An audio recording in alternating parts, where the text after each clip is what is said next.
What is up, and welcome back to another video. If you like talking ball, which you obviously do because you clicked on this video, you were in the right place. If you don't know who I am, if you're watching me for the first time, which you probably are, my name's Jacob, and welcome to the channel where we are posting sports videos almost every day. And today's video is one that I am extremely excited for, and that is with the news of Shai Gilgeous-Alexander being the 2025 NBA MVP today. We are going to be ranking the last 10 NBA MVPs. And let me preface this by saying we're going to be ranking these players' seasons, not necessarily these guys as players. So we're going to be ranking the best NBA MVP season over the last 10 years. And I got to say, this was, out of all the lists I've done and all the different types of videos I've done, this may have been the most difficult one to make because obviously there's guys who have fantastic MVP-worthy seasons every year that don't even win the MVP. So when you're stacking up the guys who actually won the MVP every year, the seasons are just, they're insane. And they're really hard to put up against each other, and they're really hard to pick someone who had, the 10th place spot was the hardest one to pick. And all of them are so close. And I went back and forth. The only ones that I was really sure on is it gets a little easier because I have a couple of seasons that I'm higher on. But anyways, let's get right into it. So, after some thinking, the NBA MVP season that I have listed at number 10 is Giannis's first MVP. So, Giannis's first MVP came in 2019. Giannis averaged around 27 points this year, around 10 rebounds, I believe. He was fantastic. But the thing about this, there's a few guys that won back-to-back on these lists. All of these guys, their second MVP season was a lot better. Giannis was way more dominant in his second MVP season. Giannis was obviously awesome this year, but when I stacked it up against the other MVPs, this is the one that I kind of viewed that moved me the least, so to say. Around 27 points, around again, I think it was 10 to 12 rebounds, around four and a half assists a game. And a fantastic season worthy of MVP. This is the one that I had that moved me the least. He was even better than next year. And that leads me right into my next guy. The guy that I have next is Nikola Jokic in 2021. This is Jokic's first MVP. Jokic was fantastic. He averaged 26, 10, and 8 in this season, which, as a center, is just absurd. And the fact that that one is ninth on this list should tell you everything you need to know about what these guys have done. And the stats look really good, but if you watch Jokic play in 2021 and you watch Jokic play now, not only are his numbers better, Jokic is a better player now than he was then. I know we're not ranking the player, but still that season just wasn't as impressive to me as his other MVP seasons, and also not as impressive as the guys that was stacked up against, even though, again, 26, 10, and 8 as a center. Jokic is undoubtedly, in my mind, already one of the 10 best players of all time. If he's not, he's going to be before he retires. He is unbelievable. He's one of my favorite guys to watch ever that I've seen play. Since I've been watching the NBA, he's it's weird to say because he seems kind of boring, but he's so exciting to watch. So I have Nikola Jokic's 2021 in my number 9 spot. Coming up next, I have Joel Embiid in my number 8 spot. And this one could be a little controversial. This is the highest scoring season on this list. Joel Embiid averaged 33 points per game this season. I just think that he doesn't do as many things that these other guys do on this list. Joel, he's an okay defender. He's not as much of a playmaker as the other guys on this list. He won it because he was such an elite scorer, especially from a big man. He has that elite touch from the mid-range. For such a big guy, he has such good feet. He moves so well. And fantastic. I really hope he can get back to being healthy. But I have Joel Embiid's great and deserving MVP season as number 8 on my list. Next up, I have Nikola Jokic's next MVP on his back-to-back in 2022. To me, this one was more impressive than the one he won in 2021. His numbers ticked up a little bit. He was 26 the first time. He was around 28 points per game the next season. The assist and rebound numbers ticked up a little bit as well. Fantastic season for Jokic. Like I said, he got better, and his third MVP, the one from last year that you'll see later in the list, was even better. He's gotten better with every MVP. And again, just as an absurd season, this isn't a knock on Jokic for why he's so low down on this list. It's just that these other MVP seasons are just, they're incredible. They're awesome. What these guys have done. I mean, to win MVP in the NBA is incredibly hard. It's like splitting hairs a lot of times. A lot of times it's just such a close race. I mean, the fact that you look up Jokic, he's not going to be remembered from winning an MVP this year, and the numbers he put up were absurd.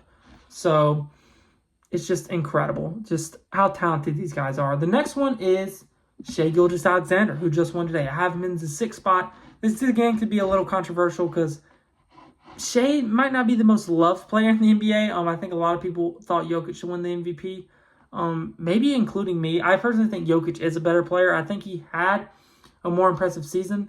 But when your team wins 68 games, the fact of the matter, the MVP is it's going to factor in a little bit. Whether they say it does or doesn't, that's just the way it works. And I'm still not upset. He's still a completely deserving MVP.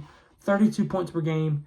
He's so efficient. He's so good from mid-range. You cannot stop him from getting to his spots. One of the best scorers I've watched since I've been watching the NBA. He's a great player. He's also a really underrated defender. They have a lot of other. He doesn't have to take on the role of guarding that main guy because they have other great defenders on their team like Lou Dort and Cason Wallace. But Shai is a good defender in his own right. He plays really hard on defense, which I can respect. The next up is I have Giannis Antetokounmpo's 2020 MVP campaign. This was the weird season. This was the bubble season. Giannis was fantastic over this season. He averaged around 30 points per game. Just absolutely dominant. I remember he was drawing like Shaq comparisons. This is the most dominant player since Shaq because he plays. That's when Giannis was. Guys would not. I don't know if you've seen this. If you haven't, you need to look it up. If you're not familiar with Giannis, or if you haven't watched Giannis play in these times, it's gotten a little better now. Guys used to just completely leave Giannis. They would not. I mean, he could be at the free throw line. They leave him unguarded. They'd basically build a wall under the goal, and they still couldn't stop him because he could not shoot. He wouldn't take a jump shot. Couldn't shoot a jump shot even if he took one. And he still was just able to dominate the game, and you could not stop him. And he's still that way today. He shoots a little more now. The jumper's gotten a little better. That's still never a step to be fully added to his game. And he doesn't need it, kind of similar to Shaq. Like, Shaq didn't need a jump shot. You know, you see all these bigs that have jump shots, like Jokic has a jump shot, you know. And that helps his game out tremendously. Giannis doesn't need one, but it would have been cool to see him at it. But he does take a little more now. But that just has a lot to do with the game. Just, you know, threes are just such a massive part of the NBA. It seems like, I mean, I think every year probably sets the record for most amount of threes chucked up in a season. I mean, Boston took 60 the other night for crying out loud. So just a dominant season from Giannis Antetokounmpo. And that leads me into my next one. In 4th place, we have Nikola Jokic last year. Just missed out on averaging a triple-double by about 1 assist per game. Just dominant, around 28 points, over 10-plus rebounds a game. I think it was like 12 or 13. And around 9 assists per game. And Jokic, he's such a better player now than he was in 2021. And he won an MVP in 2021. It's unbelievable how he just continues to get better and better every year. And they came so close to beating OKC. I know they lost that Game 7. He was fantastic in that series. He had a couple of... Game 2 was a little rough. Game 3 wasn't as good. But other than that, the other 5 games of the series, Jokic was unbelievable. I think he had a couple of 40-point games. He is, in my opinion, the best player in the NBA. He is just awesome. He's so fun to watch. This season was fantastic. But these next 3 guys, these are my 3 most impressive and favorite MVP seasons that I have witnessed in the past 10 years, in my opinion. So, let's get right into this. In the number 3 spot, I have Stephen Curry's 2016. Now, what is so unbelievable about this MVP in particular is that Steph Curry won, as you see him holding 2 trophies here, he won the MVP in 2015, which got bumped off today for being over 10 years ago. That was 11 years ago now. He won, 11 MVPs ago.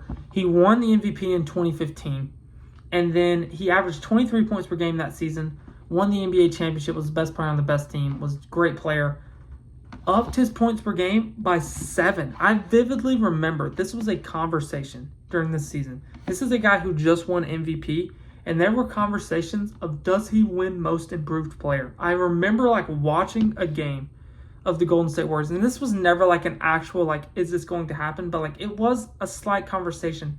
Think about that. A guy who just won the MVP, and we're having conversations of does this guy win most improved player? And it's just, you can't even fathom anything like that. What he did to take that leap from already being so great in 15, and you up your points per game by 7. The greatest shooter of all time, one of the best players of all time, has the argument for greatest point guard of all time. He just does. He's that good. Unbelievable season. And in the number 2 slot, we have James Harden's 2018 MVP campaign. These 17 and 18 Harden and Russell Westbrook years were peak NBA for me. When these guys were 1 and 2 in the MVP voting and they're battling it out for who's going to win MVP, it was so fun to watch. Prime James Harden still to me is the best scorer I have ever watched. His efficiency is lower than these guys on this list. He shot 42%, but the way he was being guarded, and he was still just going to give you 40 every night. What's crazy is I believe the year after this, he averaged 36 and didn't win it. He averaged 30 in his MVP season. This is also the year the Rockets were had the best record in the NBA that season. So that contributes a lot to getting an MVP again, the team success. But it was just, I mean, you have to look it up. There's guys, they would play defense on Harden with their hands behind their back, because if you think Shea, the term foul baiting that gets used, Harden was that guy. I mean, Harden was Shea before Shea, but I think Harden, to me, at least for me, this is opinion, was less flopping and just actually more of a magician of like drawing fouls. Obviously, Shea is better than that too. I think Shea gets so much hate because Shea does flop. Let's be honest about it here. If you've watched Shea play basketball, he is looking for a foul every time he goes to the basket. But that's another story for another day. But Harden was so good at drawing fouls, and obviously he flopped some too. I mean, shooting that many free throws. But he was so good, man. And that step back, I mean, we'd never seen anything like it. He'll always be remembered for it. One of the greatest players and scorers of our generation, but it still does not live up to the best season I have witnessed in my life, and that is Russell Westbrook's 31, 10, and 10, Mr. Triple-Double. Russell Westbrook was one of my favorite players growing up. I used to love this dude, watch this dude playing basketball. I still love Russell Westbrook. To this day, he's always has been and always will be one of my favorite players. He was phenomenal in this season. This is right after Kevin Durant. So, just a little flashback. The Oklahoma City Thunder have Kevin Durant and Russell Westbrook in 2016. They play against the Golden State Warriors. The 73-win Warriors have them down 3-1 in the conference finals. They blow the lead. Kevin Durant goes and joins the Warriors in free agency. You've all heard this story, but if you haven't, there's the backstory. What does Russ do? He goes on to average 31, 10, and 10 and win MVP and drag a not that talented roster to the playoffs and then put up a decent fight against a really good Rockets team. It's the best season I've ever seen watching basketball, and it's going to be hard to top. It also just holds a special place in my heart because I just remember vividly getting up every morning, watching SportsCenter, and seeing highlights from Russ's triple-double. They have the triple-double tracker up because he was going for breaking the single-season triple-double record that year, which I'm pretty sure he did. And also trying to become, I think, like the second guy to average triple-double, the other one obviously being Oscar Robertson. And it was so fun, man. And to me, it was the best season I've ever seen. And the way he just played, man, he had so many iconic moments. Just the way he would get downhill, attack the rim, just maybe the most explosive guard I've ever seen. And he was so much fun to watch. But that's it, guys. That, in my opinion, is the last 10 MVPs in order from least impressive to most impressive, even though none of them are not impressive. Like I said, this was so hard to make, but it was so fun to make. I really enjoyed this video. If you guys enjoyed it, if you like this video, make sure to subscribe if you don't mind, if you want to. We're coming out with videos almost every day during the summer. I really love getting these videos out. I love talking about sports. And to me, I just felt like making this video with the news of Shea winning MVP today. Again, congrats to Shea. You are officially Jacob's number 6 MVP in the last 10 years, Shai Gilgeous-Alexander's. So, again, thank you guys for watching this video. Let me know what I got right, what I got wrong down in the comments below, because I know not everyone's going to agree with this, and that's okay. But this is my opinion. This is what I think. And again, all of these guys are fantastic players, fantastic seasons. This is just what I think. But there's no wrong opinion, only opinions, unless you don't have Russ at 1, because that season was just incredible. But anyways, thank you guys so much for watching this video.